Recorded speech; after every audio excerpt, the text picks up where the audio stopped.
1081, and we are here live in Southwest Florida in my garden studio, aka in my driveway next to my RV, where I have my beautiful little garden set up and my little sitting area where I hang out at night when baby Bjorn likes to come outside.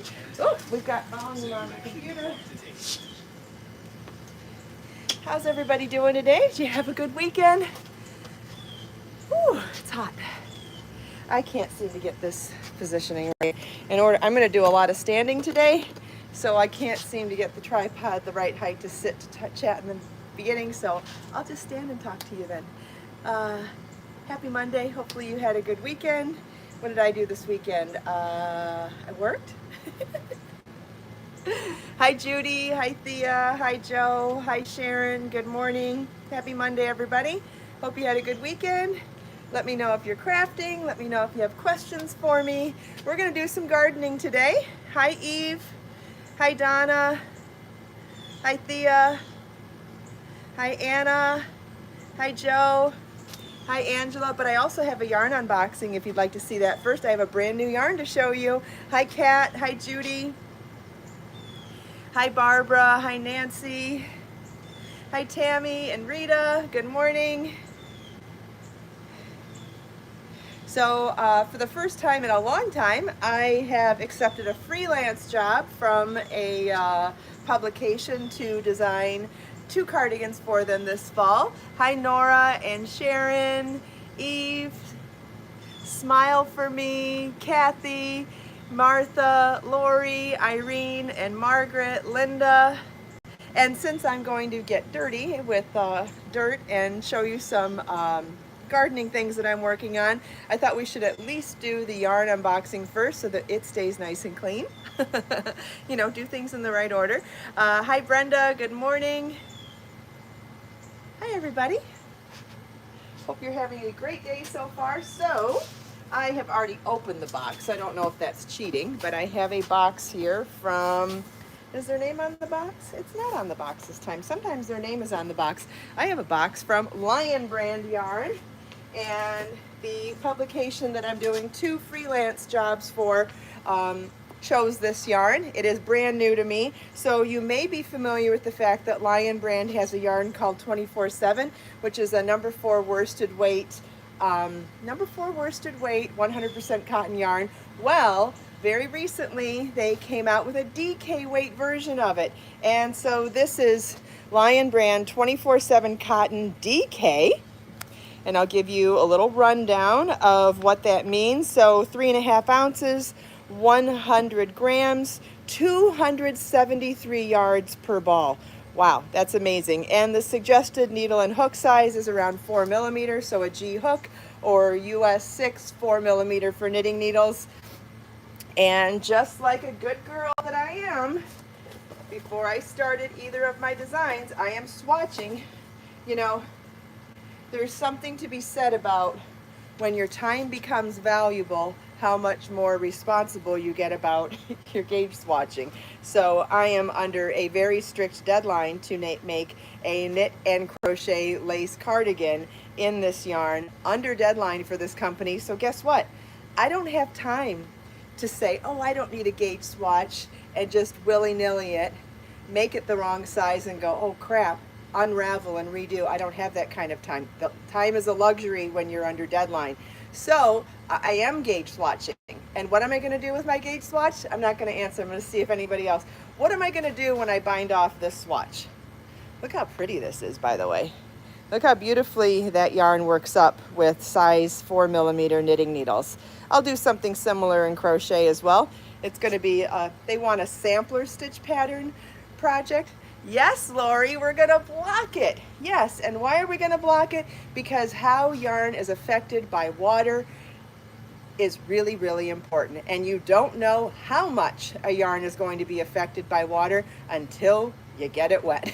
And whether you get it wet now or get it wet once you've worn it, it can be disastrous. It can grow by multiple sizes if your gauge is not correct.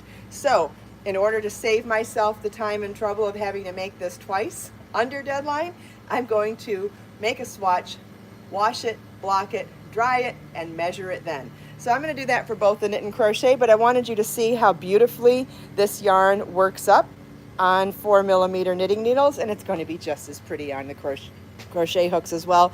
And as far as 100% cotton goes, it's very soft.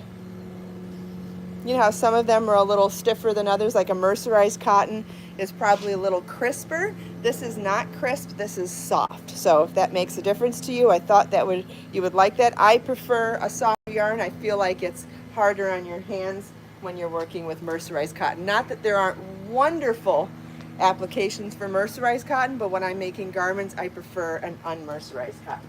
So anyway, that's the yarn. This color is called Desert Lily, which is a very pale lavender, which I think is going to be absolutely gorgeous in lacy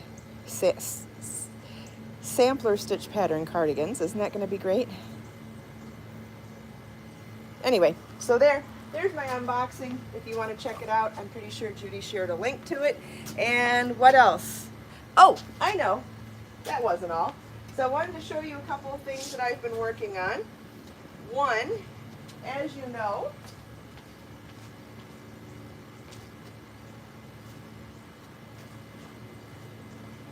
my Plumeria tree was damaged. Regardless of how it got damaged, we're not going to focus there. It got snapped into 3 pieces, so this was the tree. It had this branch on it, and then it had this second branch coming out of there. And was very sad at first, but once I got over my sadness of it, I realized that there is a silver lining here. Because it is so easy to grow Plumeria trees from snapping them off the original tree, I figured this might be an opportunity to make 3 Plumeria trees for myself. So the first thing that I had to do once I found my pieces separated from the mother tree is that I peeled all of the leaves and any of these branches off. And the reason why you do that when you're grafting or when you're trying to sprout roots on a branch like this is that any energy that goes to feeding those branches, if you remove them, that energy goes into root production instead. So the energy, there's a finite amount of energy inside a plant, and where it chooses to spend that energy depends on what's there. And if you have leaves and branches, it's very difficult for it to focus its energy on the root. So the first thing you do is cut off all the branches. Now, a Plumeria has a milky residue that comes out of it, so then once you do that, you want to let it sit out for a couple of days. I let this sit out for 3 or 4 days so that it would dry up. And now I can dip the root side into a root hormone.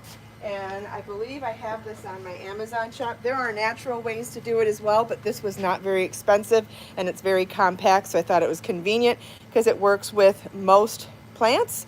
Grow new plants from cuttings. Isn't that amazing?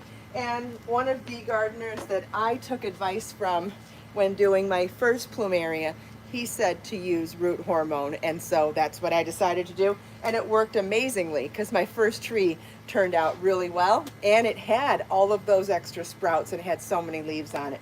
So I'm hoping we get there again.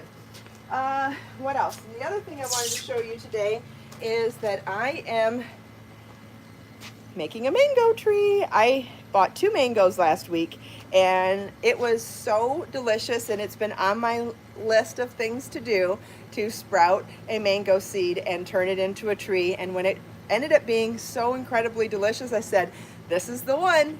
This is the one that I want to have as a mango tree so I can eat these delicious mangoes for the life of my tree. So if we have time, I can cut this one open and show you how to get it to this point. Basically what we do is we cut all the flesh away from the actual pit. Then you have to split the pit open and pull the seed out, soak it in water for 24 hours. Then after that 24 hours is up, wrap it in a damp paper towel inside a closed Ziploc baggie and then let it sit for a week. During those 7 days, you should get a sprouted root. Once you see a root sprouted, you can then plant it in the dirt. This is 2 days in, so the first 24 hours was soaking in water, and now this is the first 24 hours of being in the damp paper towel in the bag. So I've got 6 more days of that. If you want, I can cut this one open and show you how I do that. Otherwise, I planned on working on applying the growth hormone to my plumeria and getting them in the plant. Martha did use root hormone and it worked for her. Great, wonderful. Yeah, if you live up north, it's possible that plumeria only grows inside for you. Different plants thrive in different parts of the country and the world for that matter, based on the weather, based on the number of freezes. And anything that grows well here in southwest Florida, inside the subtropics, is something that's not going to want a freeze, generally speaking. And if that's the case and plumeria thrives here, I'm guessing they would need to be indoors if you're going to be up north. All right, now, still have videos to make later today, so I can't mess up my fingernails. The mango would grow and fruit in North Carolina. You'd have to look it up, because you said something about peach as well. I have looked at peaches myself because I wasn't sure if peach could grow here, because I know it grows in, let's see, we'll bring this closer now. I wasn't sure if it would grow here or not because it grows so well in Georgia, and Georgia does get a freeze. But I did look it up recently, and apparently I can grow peaches here. So I think I want to do a little more research. Sometimes, you know, just like with anything else, you're not sure who an authority is on the internet, and because of that, I like to take an average from multiple sources. And so I did look up about peaches a couple of times last weekend, but I'm not convinced that I've reached an authority state on my information, so I'm going to do a little more research before I actually attempt to do a peach down here. So if they're not going to thrive down here, there's no point in me wasting my time and my money and my supplies. So, all right. I might need to go inside and grab some water for this too, if you don't mind. Oh, baby Bjorn came out with me this morning.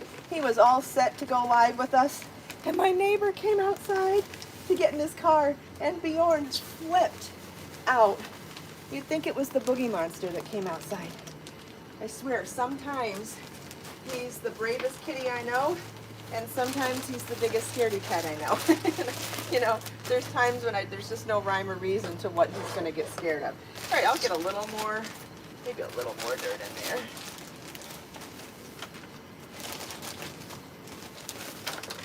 Oh, what a mess. All right.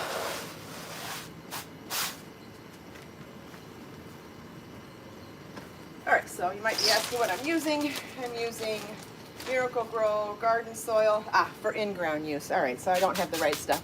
It was on sale a while back. I got 5 bags of this at Home Depot for $10.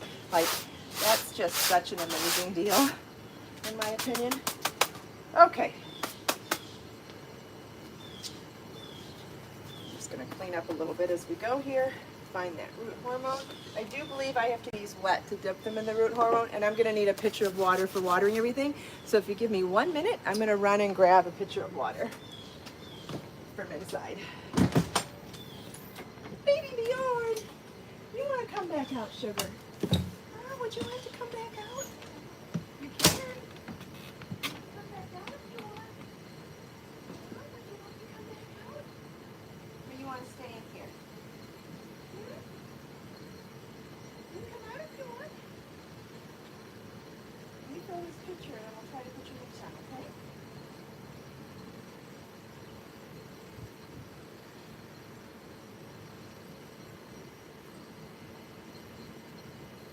Okay. Come here, you want to come? You want to come back out? No? Okay. No problem, sugar. You go take a nappy instead. All right. He almost wanted to come back, and then he said, no, thank you. Oh, well. Okay, so if you're curious, this is what the root hormone looks like. It's kind of like a chalky powder, and you're supposed to just dip the end. Here, I'll do it on camera. We'll dip the end in water. Dipped about a 1/2 inch. Dipped it in the root hormone, and I'm just going to stick it right in the pot. It really is supposed to be just that easy. And like I said, I've already done this once. That's how I did this one. So I'm going to put this one back over here for now. just work on these. All right, and this little baby, this was the top piece. It even has little baby leaves already on it. Okay, we'll dip a little bit of it in the water. Dip a little bit of it in the root hormone, like that, and put it right in the pot. And then I'll just firm up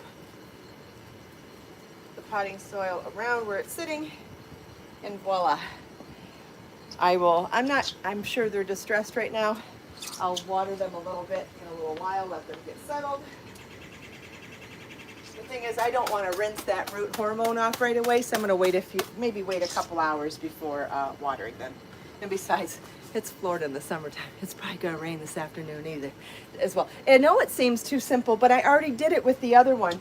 And I gave two, so when I left my old house, I took 3 clippings. The one you see there and 2 others. I gave the other 2 to my mom and kept this one. And all 3 of them turned out beautifully following this process. And you saw how beautiful my tree was. It had already branched into a Y-shaped tree. It was amazing.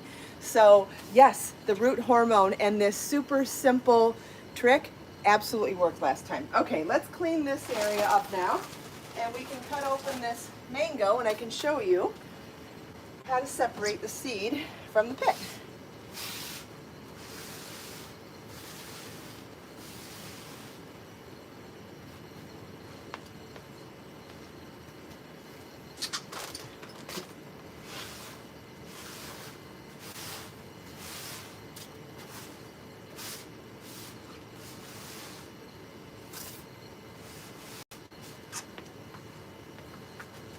Probably should have done the mango first. Oh well. All right.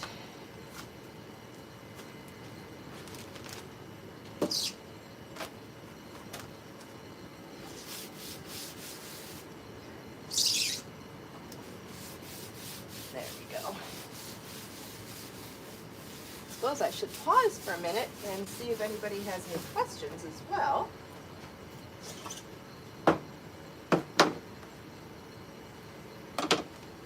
Does anybody have any questions before I continue? I suppose I could go back and look on my computer too.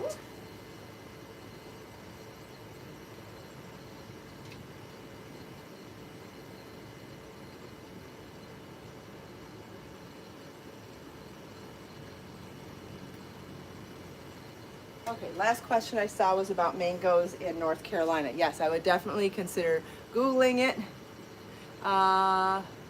What do I wash my yarn with? Well, you want to use something delicate when you're washing your yarn. I do not believe in using things like store-bought detergent because they're so harsh and so filled with chemicals. You can use anything from baby shampoo to any of the delicate washes on the market, except I would not use the ones that are commercially made at the grocery store like Woolite. Woolite actually has the same harsh chemicals in it that Tide and other detergents have in it. So whether you want to use something like Eucalan or what are some of the other brands? I don't know. You want to find a delicate wash that speaks to you with the ingredients. Are there ingredients in there that resonate with you? Are there ingredients in there that don't align with you? It's always important. I talk to Marlon about this all the time. Talk to my mom about it too. It doesn't matter where you shop. It doesn't matter what you're shopping for. You always have to read the ingredients. And anytime you don't recognize an ingredient, I prefer to Google it, research it, and find out what the heck it is instead of buy it and not know what it can do or what it can cause. And oh, this is such a good mango. Okay, so we're going to have to keep scraping this seed down until we have just the seed left.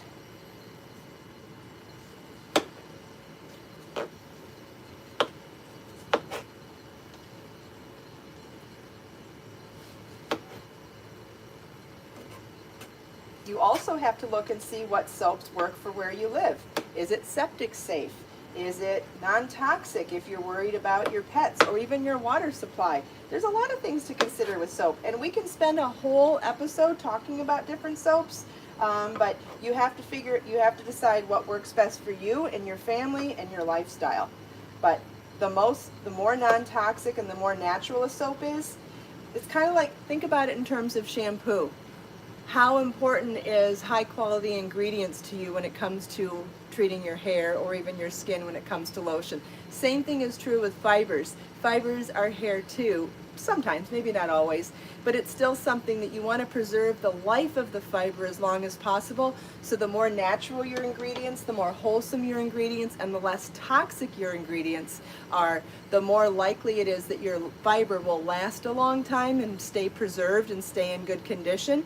And then at the same time, what's important to you as far as hi Susan, what's important to you as far as the environment or your water table or your septic system? Like, I have to worry about things differently in an RV now. There are certain things that I'm not allowed to put in the RV. There's certain soaps I'm not allowed to use. There's toilet papers I'm not supposed to use. I actually use toilet paper that's made from bamboo now. I don't even use paper toilet paper.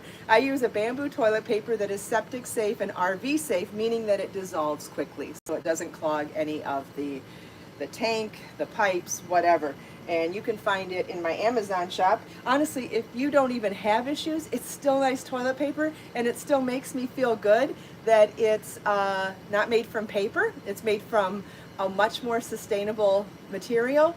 And even if I wasn't in an RV anymore, I'm so glad that I've been introduced to an alternative to paper toilet paper. So I'm excited about that in general. You can also buy that same brand makes paper towels as well.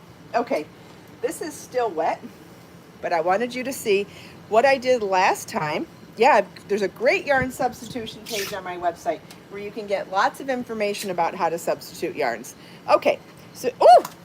Good thing we're not eating this. Just dropped it on the floor. So I wanted to show you, there's still some of the fruit fiber on here. And can you see how large this pit is? Now, think of it in terms of a mussel shell or a clam shell.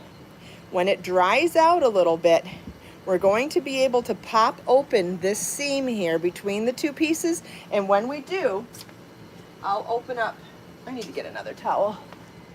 1 second.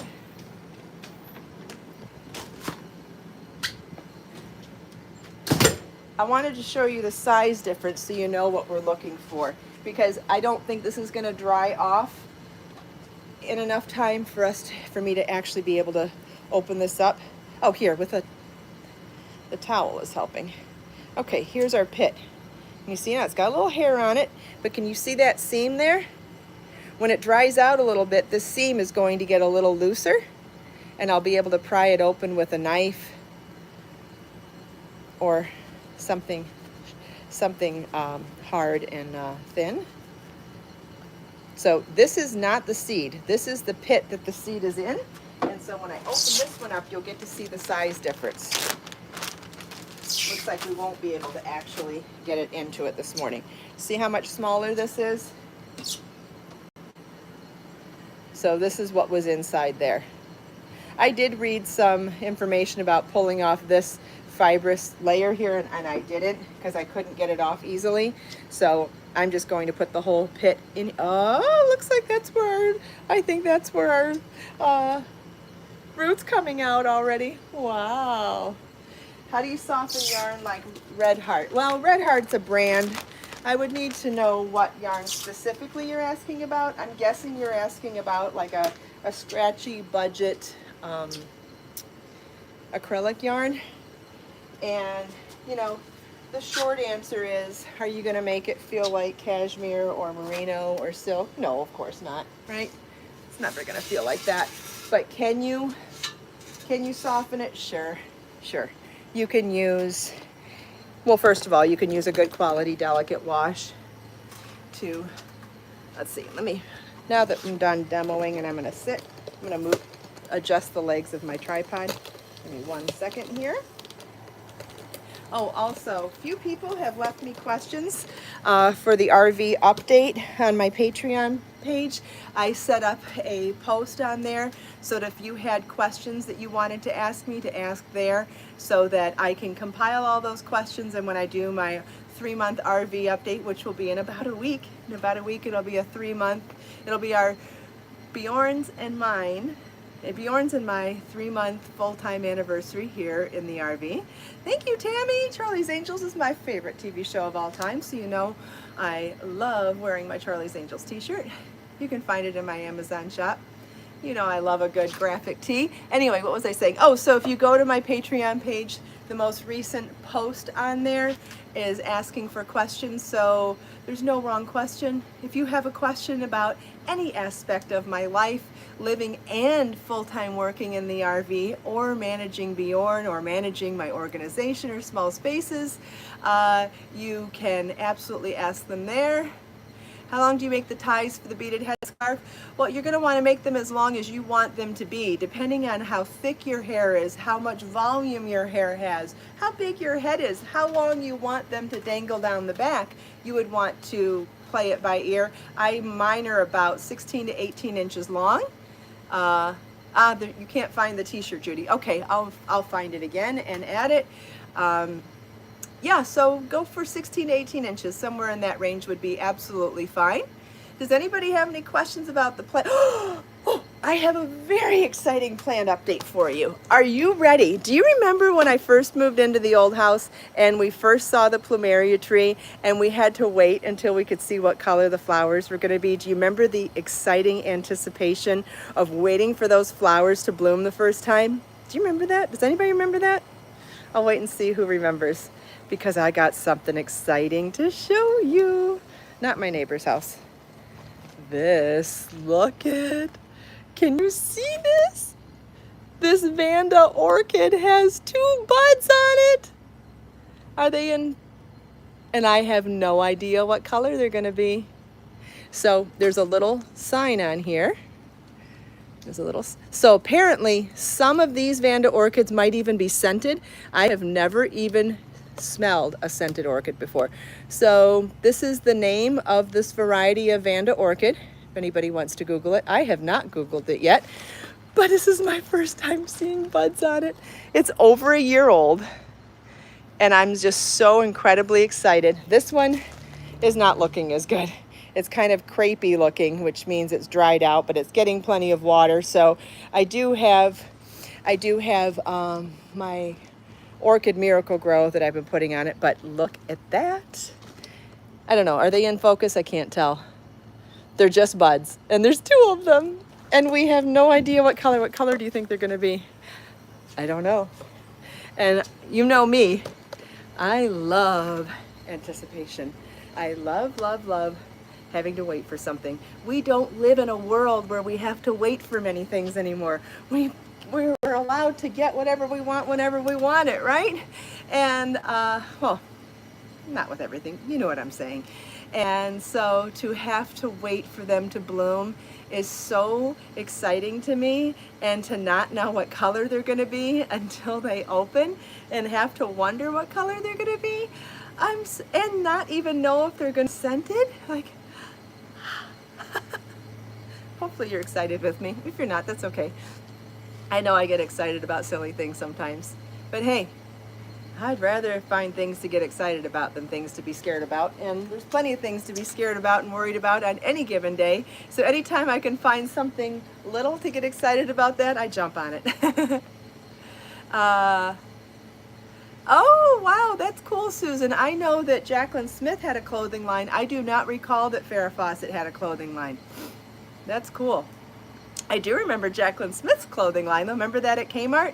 And I remember my grandma liked it, would buy it, and she always called her Jocelyn Smith, and she did not want to be corrected. It's fine, whatever. Whatevs.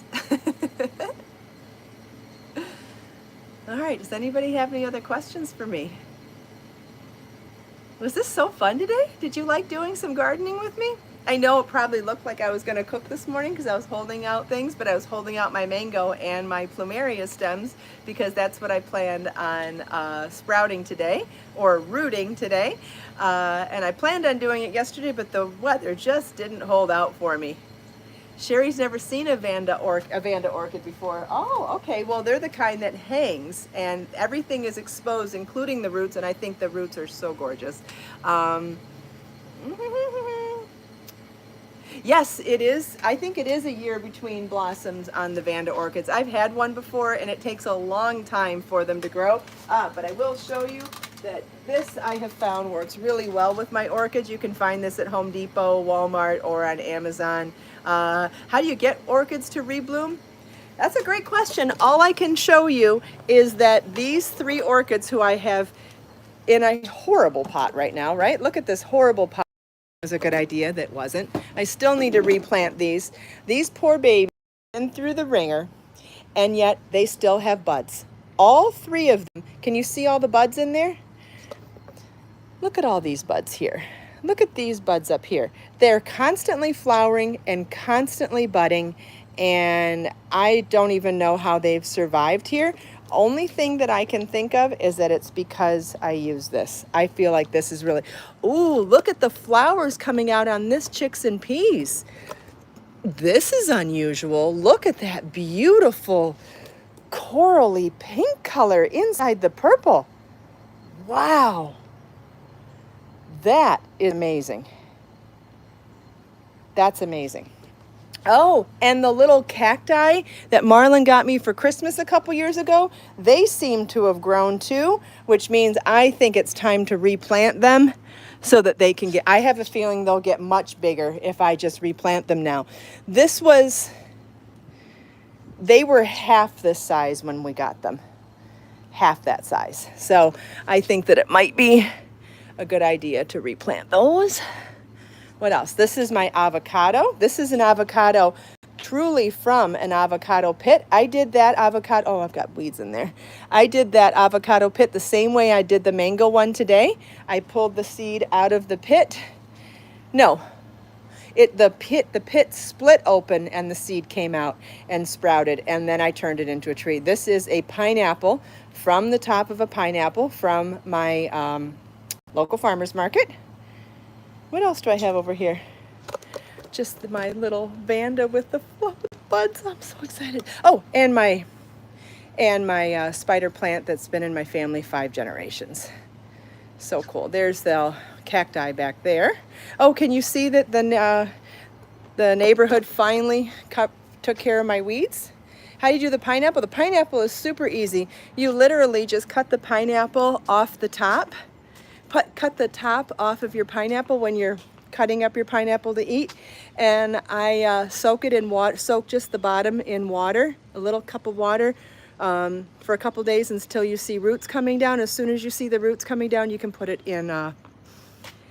In soil. Those mandevilla in my wall absolutely did not work. This plant isn't surviving either. But as you can see, they finally weeded back here. And what was so weird about all of that is I was like, is this my responsibility? They said, you're in an RV. Of course it's not your responsibility. And I said, well, then what's going on here? And he says, oh, looks like we just forgot about it. And I've been short-staffed. And I was like, you know, for a place that has only 20% occupancy over the summer, for all my neighbors who aren't here to have perfectly manicured yards, and yet I'm paying rent and not getting my place taken care of, I was a little disappointed to hear that I was just neglected. But I'm glad that I said something, because the very next day someone came out and started weeding. You know, if I knew it was my responsibility, I would have obviously done it, but if I'm paying high rent and it's included in my rent, I feel like it should have been done. So I'm glad that we got that taken care of, and now that I know for certain that it's their responsibility, I will give a gentle reminder in a month if I feel like it's getting out of control again. Does anybody have any other questions? My hands are clean still, yay!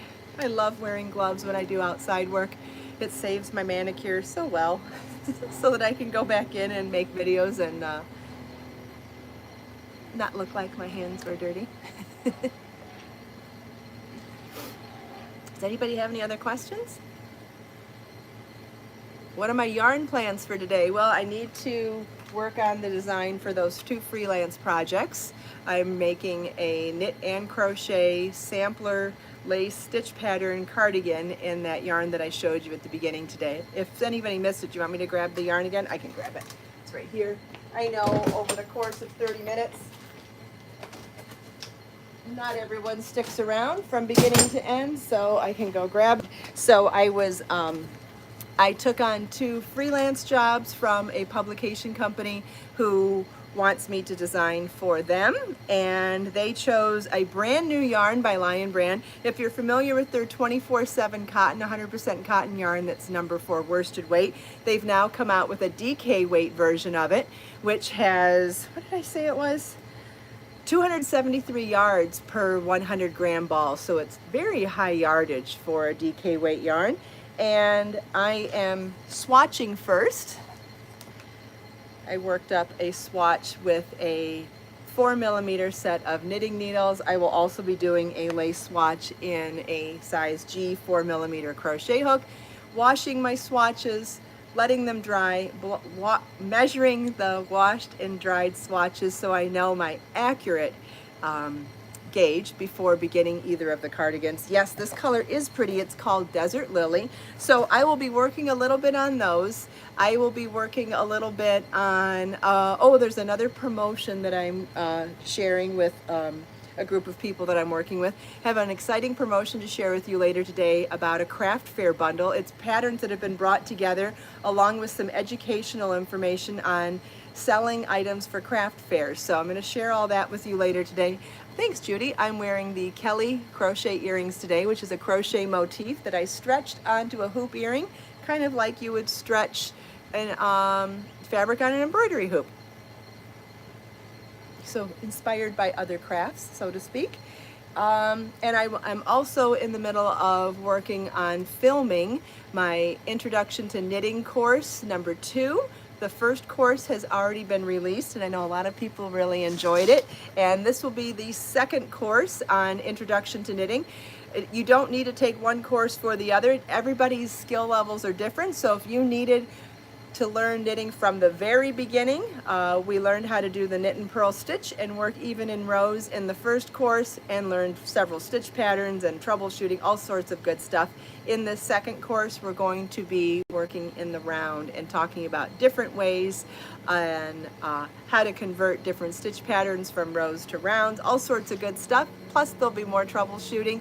Each course will include more troubleshooting from the previous as well. So I'm about halfway through filming the second knitting course. I'll be working more on that. I'll be working on these freelance designs, working on promoting the craft fair bundle. What else will I be working on today? I know that's not all. Oh, and I also am working on the editing stage of Crochet Power Edging, my 22nd book. Someone like me works, I juggle a lot of different projects throughout the day, because certain times of the day, especially working from an RV, I have to juggle filming based on the weather, right? If it's raining too loud, I can't film in there, it's too loud. I also balance the air conditioning, but I have figured out a thing for that. So I will work on the filming until I know the afternoon storms are coming, because I'm in Southwest Florida in the summertime, and then I will juggle things that don't need lighting or don't need good sound, like working on these swatches and designing those sweaters. I am excited to do them. They're going to be gorgeous, and I'm sure some of you are asking when will they be released. Obviously they're not out now. They'll be released, if my due date is October, it's possible they're coming out for spring. It's possible. When I do design work freelance for other companies, it usually is a much longer timeline than when I design things for my own independent brand. Great questions though. Does anybody have any other questions? I feel good that I got my planting done this morning. And if you're going to be around tomorrow, for Shawls for Sharing. So if you want to join me tomorrow, and I'm going to have some exciting things to show you. I have some more variations to show you about the summer Shawls for Sharing project, which is the Easy Breezy Crochet Shawl. We've shown it. Thanks, Jebby, or thanks, Janelle. Good to see you here. She's my friend that used to live here locally. She was one of my first friends I met here in Florida when I moved to Florida. Our kids were all the same age and we lived in the same neighborhood. She has now moved to the East Coast and we don't see each other anymore. I miss you, Janelle. Hopefully to see you again at some point. What else? And I taught her how to crochet. Janelle, you could make these earrings. You could totally do it. Where was I going with all this? Marlon just called too. I guess I'll call him when we get off we're no longer live. What was I saying? Don't know. Anyway, why don't we close our eyes for 30 seconds and get in a good place mentally, get in a good place full of optimism and motivation to get our week started and to get our Monday started. If you'd like to close your eyes with me, you can. I'll count to 30 seconds in my head and then I'll let you know when I open my eyes so I don't leave you hanging, and we will start right now.